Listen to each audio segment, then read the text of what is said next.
So I've created the Inner Christmas Journey. I started out just doing the messages.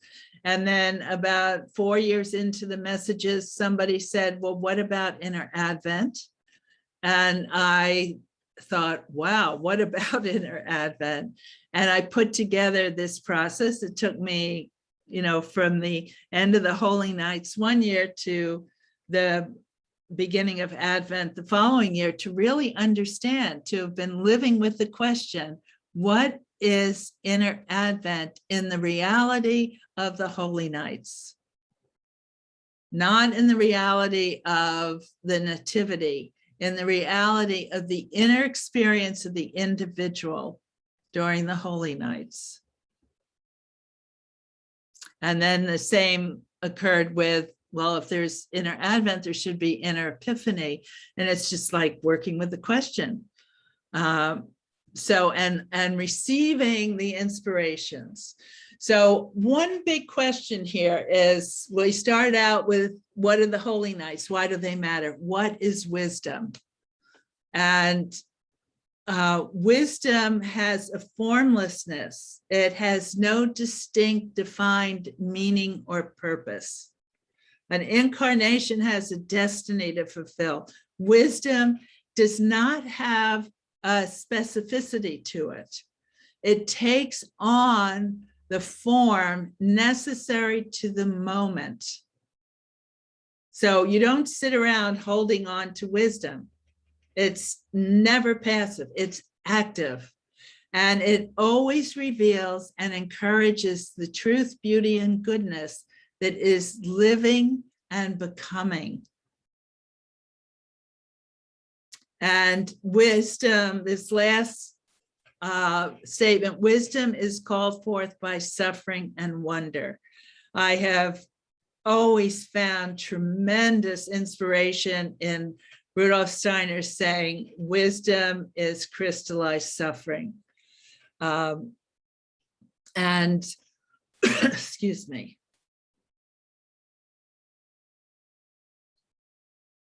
And what I realized in preparing for this presentation, what I realized about the Holy Nights is, during the Holy Nights, we receive the gift of wisdom that doesn't require suffering. There's no suffering in the Holy Nights. We may have to suffer to bring that wisdom into the world beyond the Holy Nights, but we don't have to, once we get to the threshold, we don't have to suffer anything. We receive this. This is a blessing, a grace. Some of us might call it a miracle, but it's about wonder and not suffering. Wisdom begins in wonder. So when we wonder about our suffering, we are crystallizing it.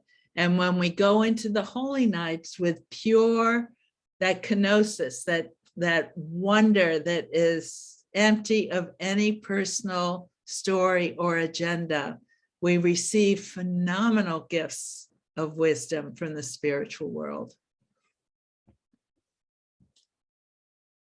So, yes, so I was just sharing this about wisdom comes without having to crystallize suffering. The whole purpose of the Holy Nights is the wisdom of love that comes through the freedom of the self, of the I, where we can say, I perceive, I understand, I know.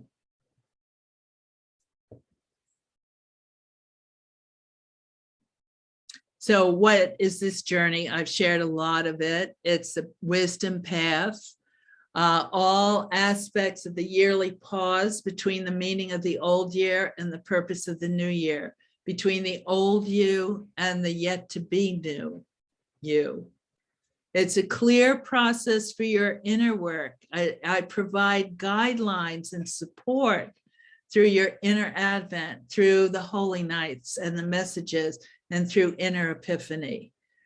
And the messages each year come as they're inspired. The theme is inspired, and the 12 perspectives are inspired. Often I write the messages the day they go, they get posted, and you learn that they're available.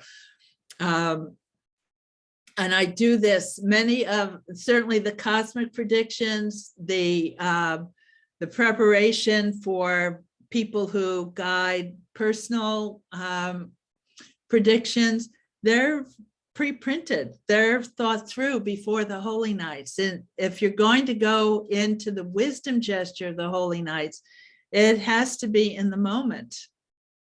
It can't be thought about beforehand. Even my grandchildren say to me on Christmas morning, you need to go home now and write your message, Nana. So it's in the moment. So with the Inner Christmas Journey that I offer, Inner Advent and Inner Epiphany, you work with on your own, and we have the weekly Zoom gatherings for questions and sharing. I've done audios. These are audios. I haven't done video things because when I did these originally, video was not as easy to create as it is now. The 12 messages are posted in the course of each day during the Holy Nights, and we will have a live Zoom gathering every 3 days. This is new. This is, again, consequence of the pandemic probably, but I know that this year, the imagination I have of the Holy Nights and the messages are 4 perspectives with 3 variations on each. And so I will be having Zoom gathering every 3 days for people to share if they want, to ask questions. Did what I write provide them with enough guidance that they've been able to find new wisdom around the theme? And then there's a bonus this year of imagining your new year. So it's not the Inner Epiphany work. This is really sitting down. It'll be the first weekend after the Holy Nights, 3 hours on Sunday, on Saturday, and 3 hours on Sunday, where we really do the work of imagining the coming year from a spiritual gesture. And then the following Saturday, we'll come back together and do a little bit more work, share some experiences, inspire one another, and see where we want to go going forward through the inner year. Now, time commitment. Inner Advent is probably 2 to 3 hours for each of the activities. Then there's the solstice, which is stillness. It's really where you enter into the emptiness. It's that slow, quiet time when the sun seems still. And then the Holy Nights can be just 30 minutes a day. Again, it's you design what works for you, but these are my suggestions. In Inner Epiphany, you can do all 4 epiphanies in the course of several days, or, I mean, I'll be doing weekly Zoom calls so that we have time to deepen and think about it, but probably 2 hours a week. And then this notion of forgetting or getting overwhelmed. Again, we have to remember ideals and oughts. There's no right way to do the Holy Nights. You cannot, you may feel disappointed in yourself, but the spiritual world is not disappointed in you. The smallest gesture they celebrate. And everything is always just as it needs to be. There is there's no script of perfection. There's nothing that you have to follow to the T. There are no rules or laws or punishments or threats. It's the holy nights are this divine moment of love and freedom.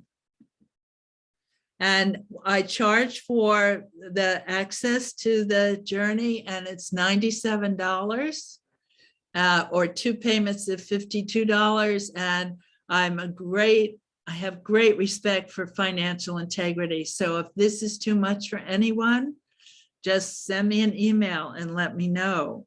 And this is the link for the Inner Christmas Journey. And any questions? I'm here. I think this work is so important. And I've spent 36 years of my life going deeply into what the Holy Nights can be for each of us individually. And it's been wonderful. So in summary, the Holy Nights are a wisdom path to illumine your humanity and your individuality. It's a time free from self-interest and story. My being Lynn, I have a lot of self-interest in being Lynn. I have a big story around being Lynn. But when I go to the threshold, it's my I that has no name, that has no story, that everything is real and just the way it's supposed to be. So what the Holy Nights are about, rather than self-interest and story, are self-awareness, which is always going to be surprising, self-compassion, which will always be comforting and courageous, and self-expression, which is the leap into the abyss. Self-expression is amazing. And one of the things I've recognized this year is that many of us think we're going to fall into the abyss. And so we resist it. It's scary, but we are human beings. We leap into the abyss with enthusiasm. And that's, the abyss is another phrase for the threshold, where everything is unborn. There is no story, there are no senses, there's no tribe, there's no blood. So the Holy Nights, we experience that in little small ways, and it enlivens a deeper truth, a deeper beauty, and a deeper goodness. And we meet the gods through our imaginations. We find inspiration in meeting the gods.